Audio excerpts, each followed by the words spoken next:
आर्थिक और राजनीतिक शोषण के खिलाफ उनके विचार और उनकी आवाज हम लोग को जागरूक करने के लिए बहुत ही पर्याप्त है। इसीलिए हमें उनके विचारों को अपनाने की आवश्यकता है।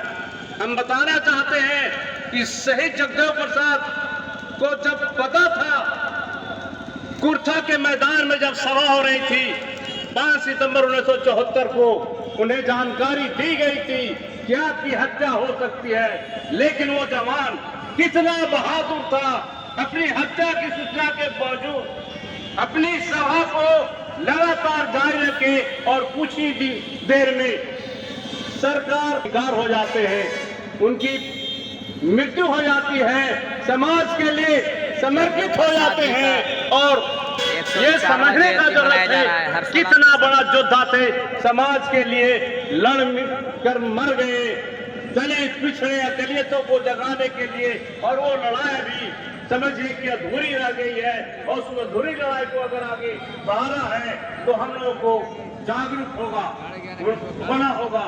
उन्होंने कहा कि आप सभी शिक्षित बनो, संगठित रहो, और संघर्षशील नहीं है, शिक्षित होकर भी हम लोग बिखरे पड़े हैं। तो ये हमारी चुनौती है। आप समझते हैं आज जो व्यवस्था है, ब्राह्मण परिवार से जो पढ़े लिखे विद्वान दलित उपेक्षा के शिकार हैं।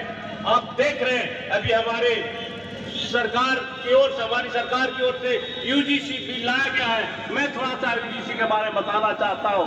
ये समानता संवर्धन विधेयक है।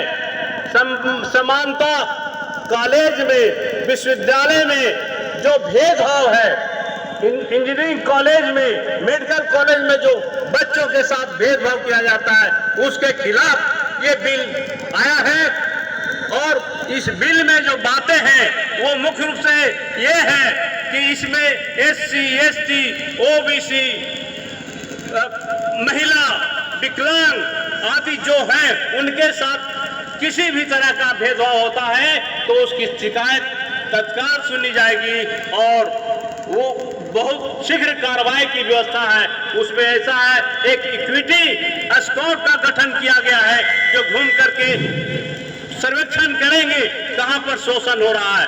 और ये इक्विटी स्क्वाड जो है 15 दिन के अंदर उनको रिपोर्ट सुपुर्द करना है और वो रिपोर्ट जाएगा प्रिंसिपल हो या VC हो, जो मुख्य चेयरपर्सन है, उनके पास। उन्हें 7 दिन के अंदर कार्रवाई करनी है।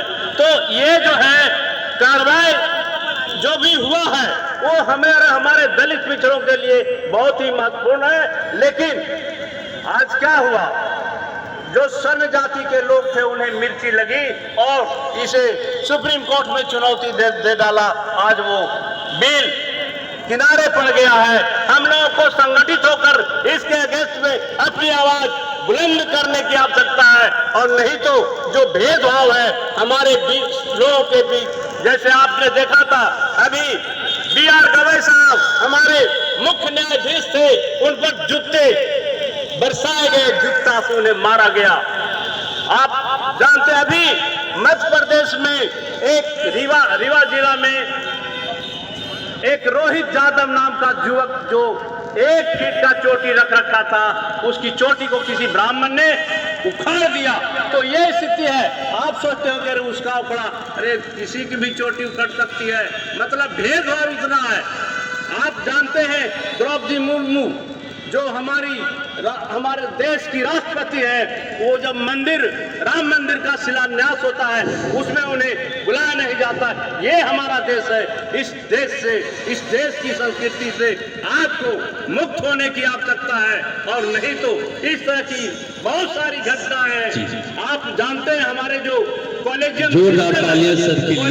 सिस्टम में नगरी जाति के लोगों को रखा गया है, उसमें विगत 7 वर्षों में 88% जो जज नियुक्त हुए हैं वे सभी ब्राह्मण परिवार से नियुक्त हुए हैं। 88% पिछले 7 वर्षों में ब्राह्मण समाज से नियुक्त हुए, और वो लोग जब ब्राह्मण समाज से हैं उनसे आपकी कोई अपेक्षा पूरी नहीं हो सकती है। आपको लड़ना होगा। कॉलेजियम सिस्टम में मुख्य न्यायाधीश के साथ साथ 4 वरीय सदस्य अपने स्तर से अपने परिवार के लोगों को जज बनाते हैं। तो उस को भंग करवाने की आवश्यकता है। यह तभी संभव है जब हम लोग आंदोलन के लिए उग्र रूप लेंगे, विरोध करेंगे इस व्यवस्था का पूरे देश स्तर पर, तब ये बड़े जन से जन समाप्त होगा। आज आवाज भी दबा दी गई है।